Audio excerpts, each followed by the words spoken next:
We come each week to be reminded that nothing worth doing is completed in our lifetime. Therefore, we are saved by hope. We come here because nothing true or beautiful or good makes complete sense in any immediate moment of history, and therefore we are saved by faith. We come here because nothing we do, however virtuous, can be accomplished alone. Therefore, we are saved by love. And when we allow our faith, hope, and love to permeate our ways, we cannot help but feel the presence of joy. Welcome to worship. Sing and rejoice, sing and rejoice, let all things living now sing and rejoice. Sing and rejoice, sing and rejoice, sing and rejoice, sing and rejoice, sing and rejoice, sing and rejoice, sing and rejoice, sing and rejoice, let all things living now sing and rejoice. I invite you to join me in sharing in the responsive invocation taken from the words of Daniel Webster. If we work upon marble, it will perish.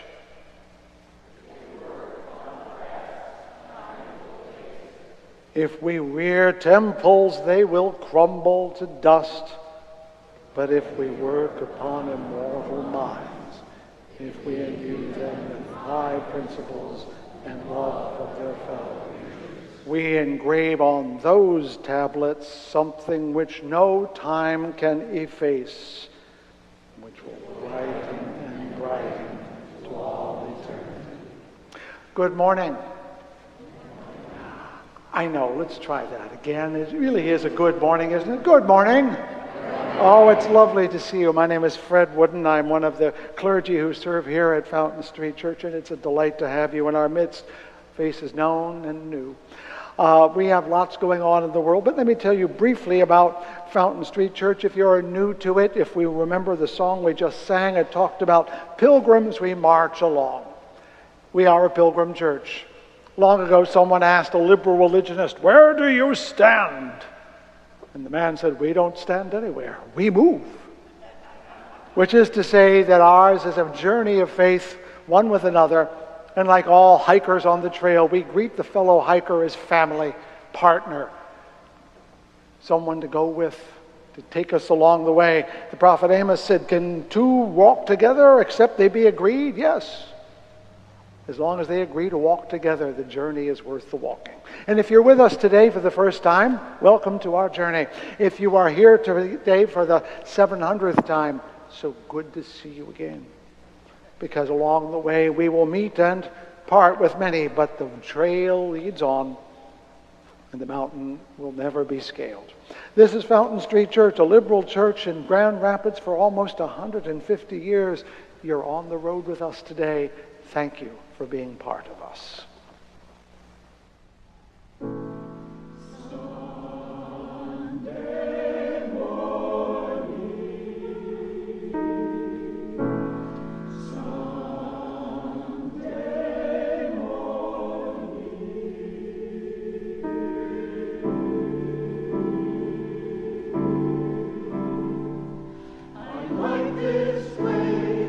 This place seems good to me, and though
offering the readings for today, I want to give a little context to the piece of music you just heard. For those who did not know, Jack Normain Kimmell was a long-time member of this church.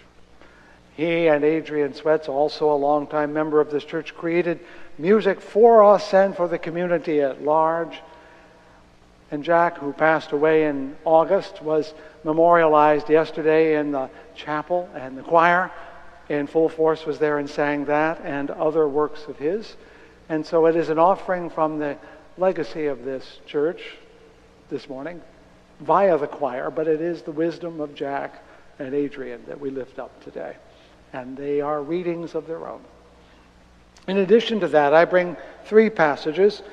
I am taking this year to engage the book of Psalms not as sacred writ to be followed, but as poetry to be penetrated.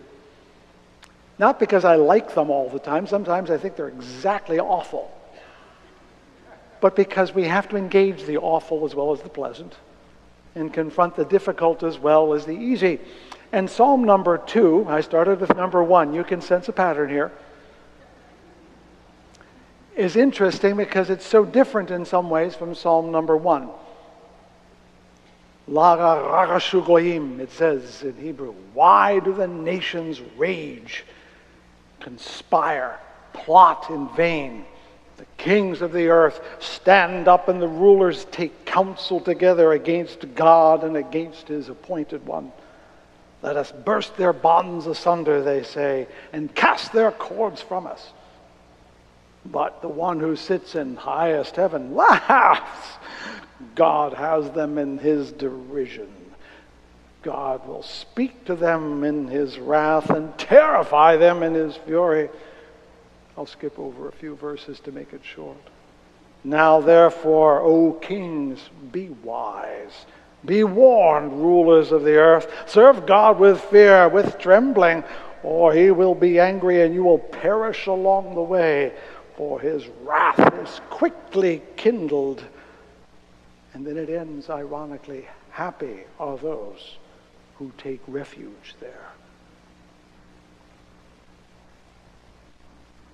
Percy Shelley was competing with another poet when a statue of Ramesses was unearthed in Egypt and brought back by the British to the British Museum. You can see it. It's a great head, carved to perfection, but it's only the remnant of what was once a much larger statue, and it's chipped and broken. And Shelley wrote this sonnet inspired by its arrival, because he had not even seen it yet. I met a traveler from an antique land who said, 2 vast and trunkless legs of stone stand in the desert. Near them on the sand, half sunk, a shattered visage lies, whose frown and wrinkled lip and sneer of cold command tell that its sculptor well those passions read which yet survived, stamped on these lifeless things, the hand that mocked them and the heart that fed. And on the pedestal these words appear, my name is Ozymandias, King of kings. Look on my works, ye mighty, and despair. Nothing beside remains. Round the decay of that colossal wreck, boundless and bare, the lone and level sands stretch far away. And finally, from A.E. Samaan, knowledge can never imprison you, but you can be captive to your ignorance.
That piece was completely lost to modern times until an LP, anyone remember LPs, came out that was called, I think, the Greatest Hits of 1740. And it was one of the cuts. And people just, oh, that's so cool. And it is. It's actually also several other things. One of the things that's called is a canon, which means every person who plays exactly the same notes as everybody else, though they start at different times. Canon is fancy for round, like Sing and Rejoice. But this is much longer. It's also, at least in a primitive sense, something called a chaconne. A chaconne is a piece of music that is built on top of a bass line. Marilyn, are you still over there? Can you play the bass line for a moment? Just the first few notes. You know, the one that goes on and on.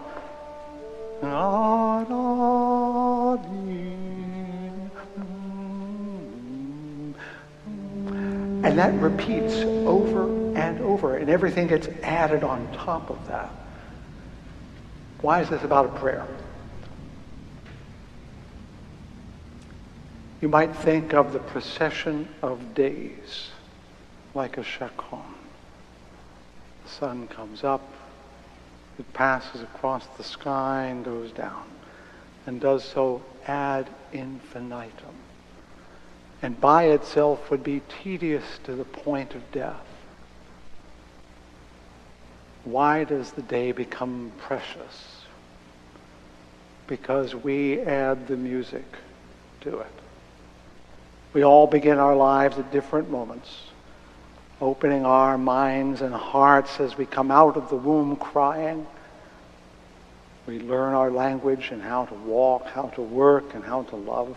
We spin the same tune, but we do it in ever so slightly different ways. That layer upon layer, it creates a music built upon the canon, upon the chaconne, upon the beat, the pulse, the rhythm of days and seasons and years. And what does this have to do with prayer?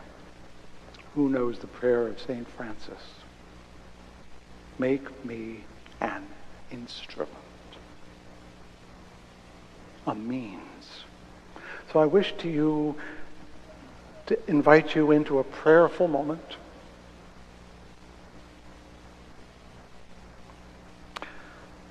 Nameless presence, absence that can be felt. Make me an instrument. Open my mouth to sing. Make my hands to wave, my legs to dance, my heart to beat. Create of me a melody. A variation upon the perfect and endless theme of days and months, of years, of cycles, of stars and moons. Make from my thoughts such notes that can decorate the skies and trees. Make of my life such shining that can be felt upon other lives. Make me an instrument of thy music. And make of me also an ear that can hear the beauty of other songs. That the pulse and heartbeat of the universe should be decorated forever with the beauty of our souls. Upon these things and all that cannot be said, we pray now in the holiness of silence.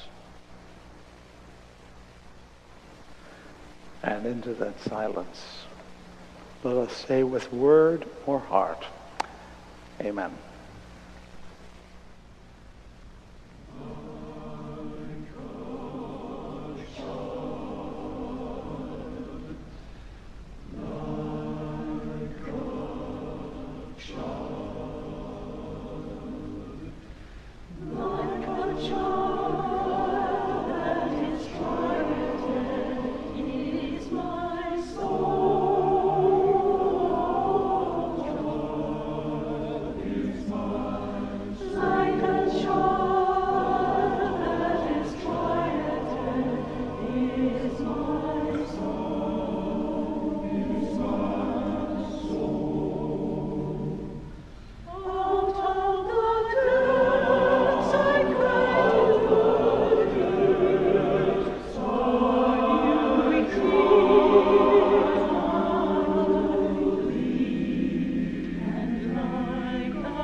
If you think standing up here makes you feel powerful, you're wrong.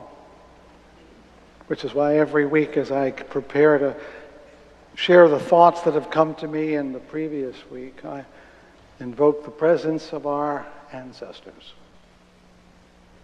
especially those whose lives came to their conclusion at this time. We love to celebrate birthdays, but we need to honor death days. They are monumental of their own. And so I lift up the names of M.C. Porter and Doris Bevan and George Carey and Willis Nelson, whose lives came to their end at this time in years past. And with the words of the ancient Jewish tradition, I say, El Melei Rachamim Shochen Biromim, God filled with mercy, dwelling in the heavens heights, bring proper rest beneath the wings of your presence to those of our beloved who went to their eternal place of rest. May you, who are a source of mercy, shelter them beneath your wings eternally and bind their souls to you and to we the living, that they may rest in peace, that we may be at peace. And let us say, Va'imru, Amen. First, I must confess I made an error. It's not a shakon, it's a pasakalia. So, all of you out there who are always so good at wanting to catch the preacher in an inaccuracy, I've corrected it now. Sin number 2. I fell short. But I'm going to start with a story, a bad day. Long ago, bad day. My boss, the director of the Chicago Children's Choir, came to me on a Sunday morning and said, "Can you please take Ramon to this concert? He's a soloist and I have no one else who can take him." Ramon is maybe 10 years old, and I didn't actually own a car, so I borrowed one from a fellow student. It was raining. I had been driving for maybe a year, and not often because I didn't actually own an automobile. We were a little late, I'm afraid, and I was waiting to turn left to cross an intersection in the rain. I misjudged the speed of the pickup truck coming toward us. It hit, we lurched, and in half a second, it became a terrible, horrible, no good, very bad day. No one was hurt, except the car, and it was a mess. It damaged the friendship as well as the car. My boss was angry, but he couldn't do much about it because he never got a release from the parents.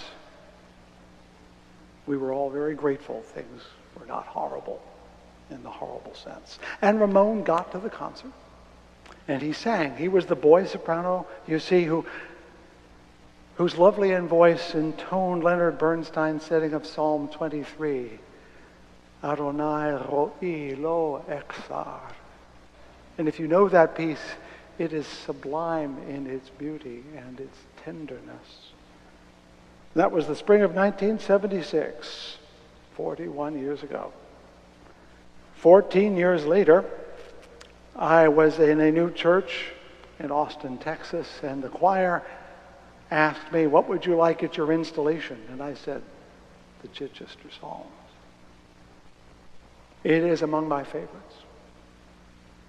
Now, as I mentioned before, I'm undertaking a discipline of looking at the book of Psalms as a partner in spiritual endeavor to continue what I mentioned last week, the practice of contemplative activism, to make sure I am grounded in the things that are durable and true and wise and not so enervated, so annoyed by reality that I lose my capacity to be present. And these poems from long ago contain all the emotions we feel now. So why did I talk about Psalm 23? Well, if you know the Chichester Psalms, this beautiful passage, Adonai ro'i lo echsar, bino deshet yarbit sene, al me menuchot yenachaleni. It's beautiful. It's interrupted by the low voices who say, Lama ragashu goyim. Why do the nations rage.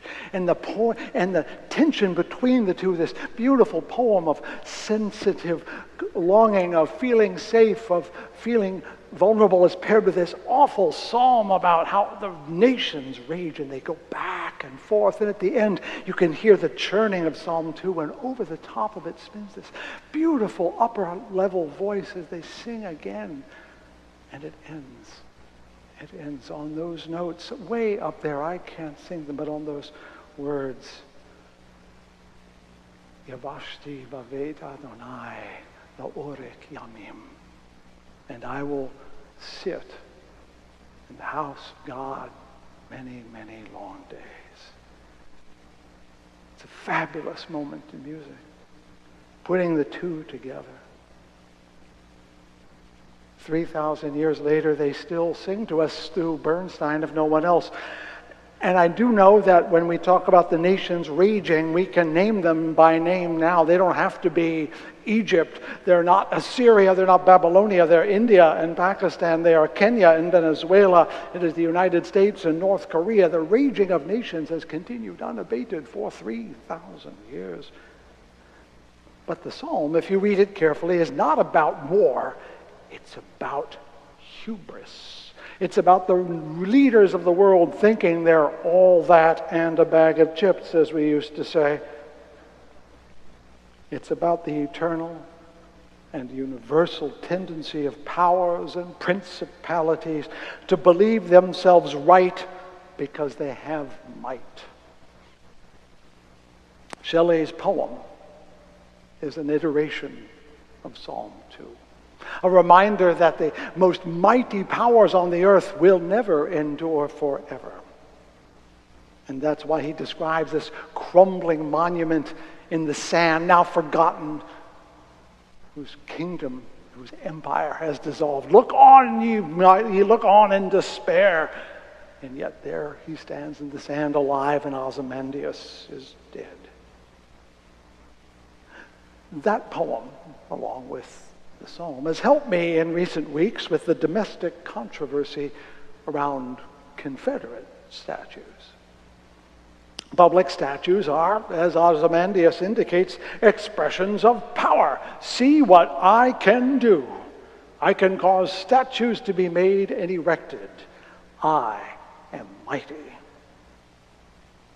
There is a modern statue, though, in the front yard of a house that I pass when I go visit people at Clark Retirement Home. It's not mighty, but it's a statue. But it is not a public statue. It's a piece of art. What's the difference between them? Well, the difference is an art statue exists just to be contemplated for its beauty, but a political statue, shall we say a civic statue, intends to make a statement about values. And not just values for the people putting it up, but values that you should have too. We put up monuments to heroes we wish to emulate and admire. They are statements. They're not just statues. They are statements not by the person memorialized, but by the people who memorialized that person, who said, this is the sort of person we should be like. This is the example we wish to follow. This is the sort of nation we wish to be. As someone said along the way this summer in the conversation on social media, they are both literally and figuratively on pedestals meant to be looked up to. Thus, there is no doubt that statues to Confederate notables are assertions that they and their cause are admirable, noble, to be looked up to.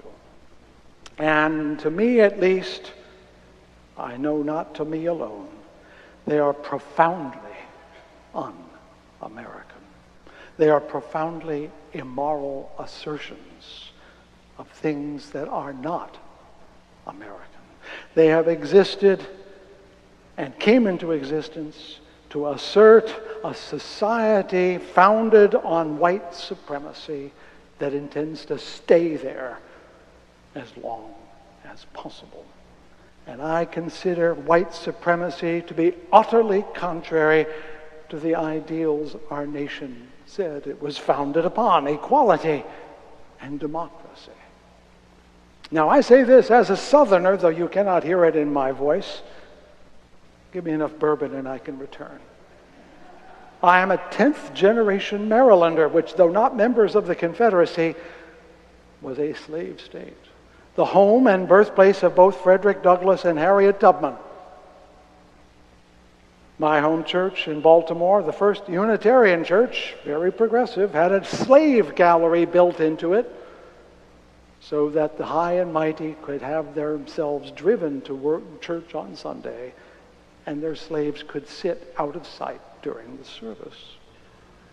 One of my favorite boyhood stories, I wasn't there that I can remember. I was an infant in arms when my parents were touring all those wonderful mansions in Tidewater, Virginia, where Washington's and others, and they went to, what is it, I'm trying to get the name right here, to Stratford Hall, the ancestral home of the Lee family, where Robert E. Lee, Bobby Lee, was born and where he spent his boyhood.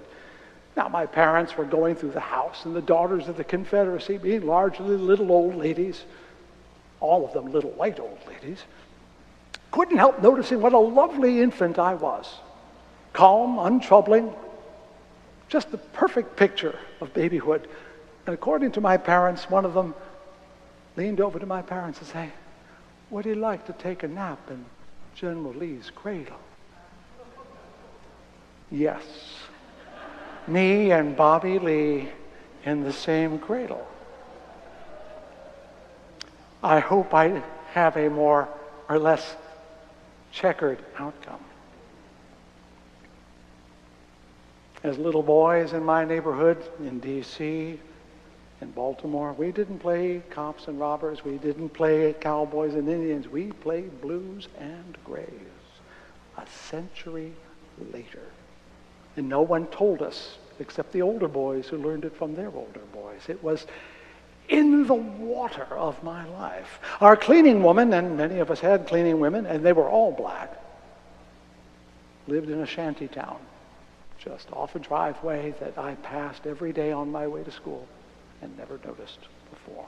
So when I say it's un-American, I'm not saying it from the distance of lofty Massachusetts. My hands are dirty with slavery, and it is wrong. So thus, when I hear people protesting that removal of the statues is erasing history, I want to say, oh no, the history is everywhere. Thank you very much. If you wish to find it, all you need do is look under the monuments. No. The taking down of Confederate statues is revealing history. Until now, the truth was actually hidden behind the glory. And then we see underneath the creeping and crawling rot of white supremacy that all that marble and bronze was intended to cover over. What is really troubling them when they watch the statues come down is not that their heroes are being erased, but that the heroism itself is being erased.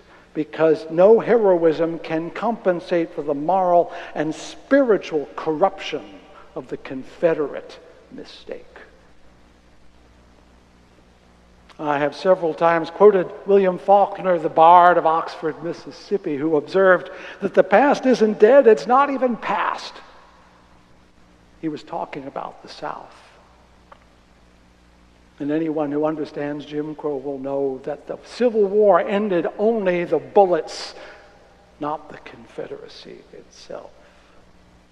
Because afterward we had Reconstruction, which for a decade only allowed people of African ancestry, freed people in slavery, to move into real life. But after the election of 1876 was contended, the deal was, we'll let you have your Republican president if you take your Republican army out of our democratic states. And within days, weeks, months, Jim Crow was growing like kudzu across the land. And it wasn't until the civil rights movement of the 1950s, 90 years later, that some of that kudzu was finally pulled up and uprooted. But it didn't end then. Kudzu will find a way. They called that the Second Reconstruction, and after it came school choice, urban renewal, the war on drugs, and other cryptically formed and named efforts to remind people of color that they should stay where they are put. That's why the Reverend William Barber now speaks of a movement he calls the Third Reconstruction, as though it were ever built right in the first place. Enough of my spleen. It's too easy. And remember, I'm not here to ventilate anger, but to find spiritual purchase. And what has all this to do with Psalm 2?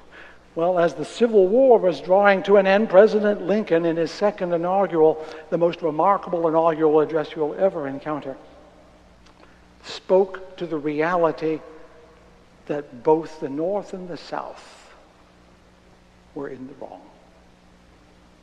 This was not a Confederate sin that was being remediated by the virtuous North. No! It was an American sin that was being exacted on the whole nation. I'm going to read the longest sentence I have ever heard in an inaugural address. 78 words. It's a single sentence. And it is an argument to the nation about the meaning of the Civil War. This is Lincoln. If we shall suppose that American slavery is one of those offenses which in the providence of God must needs come, but which having continued through his appointed time he now wills to remove, and that he gives both North and South this terrible war, as the woe due to them by whom the offense came, shall we discern therein any departure from those traits which believers in a living God ascribe to him? In other words, we got what we deserved. The war was a just punishment for slavery to both North and South. He then goes on, fondly do we hope, fervently do we pray. But if God will it continue until all the wealth piled up by the bondsman's 250 years of unrequited toil be sunk, and until every drop of blood drawn by the lash is paid by one drawn by the sword, as it was said 3,000 years ago, again quoting Scripture, the judgments of the Lord are true and righteous altogether. He put the nation under judgment, the whole nation, and realized that the sin of slavery was on everyone's hands, and that the war was an affliction that everyone had earned. The evangelical scholar Mark Knoll calls this the best sermon ever preached in America, and I think he may be right. But it's nothing more than Psalm 2. Now therefore, kings, be wise, be warned, O rulers of the earth. That's what he was doing. Psalm 2 is about the arrogance of power, which inevitably corrupts. And Lincoln reminds the victorious Union that even the victors stand in the shadow of judgment. Though we may not use the language of the psalm, the truth within it is timeless. Might always seeks to claim the right, at least in its own eyes. And the mightier it becomes, the righter it says it is. Until at last, round the decay of that colossal wreck, boundless and bare, the lone and level sands stretch far away. What has this to do with statues? Statues prevent us from seeing the corruption of power.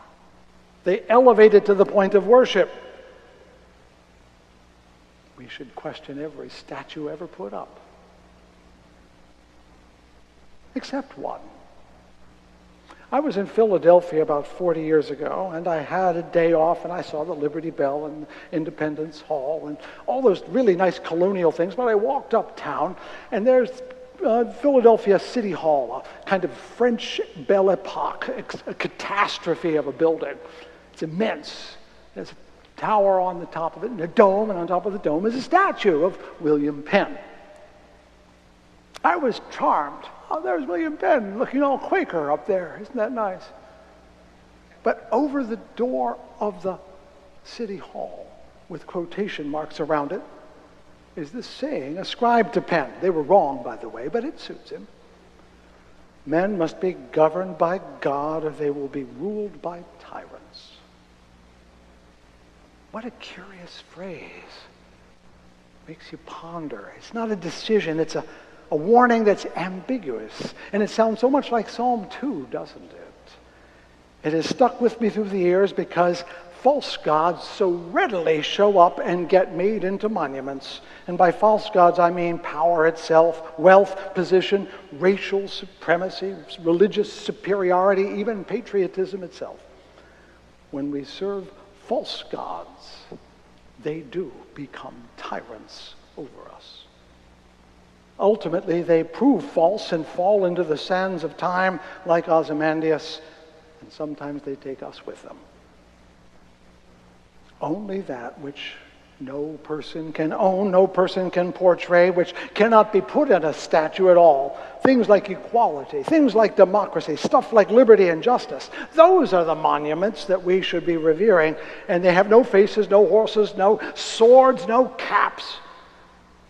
Because if these govern us, no tyrant can prevail against us. Such a nation would have, in the words of Whitman, no monument to heroes but the common words and deeds. If these were to govern us, there would be no statues because we wouldn't want them, because there would be no need to be reminded, because they would live, as Daniel Webster said, in our hearts. To that nation, to that America, I am dedicated. I was in my home state this summer to visit family, Maryland, remember, and we stayed in Annapolis, the state capital, a charming colonial town down by the water. And we stayed in a hotel that was about a mile or two from the waterfront. So I would walk down to the waterfront every morning to get my daily constitutional. I'd go around the state capitol, the oldest one still in use, by the way, a fine old colonial building. And of course, around it are statues. On one side is Thurgood Marshall, son of Maryland Supreme Court Justice. On the other side is Roger Taney. Who remembers Roger Taney?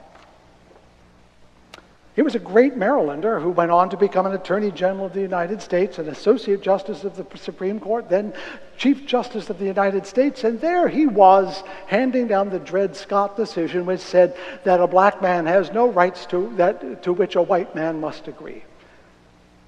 It set off the Civil War. It was a very legal reading of the law. It was a very immoral reading of America. I did not like bumping into Roger every morning. And so I was delighted, son of Maryland that I am, to read, as we got home a week or two later, that in the dead of night, the state came along and lifted him off his pedestal and took him away. The statue was removed, and history was made right. We have reason to hope, my friends. We have reason to hope. May these words of my mouth and the meditations of my heart be found true in thy sight, thou who art my rock and my Redeemer.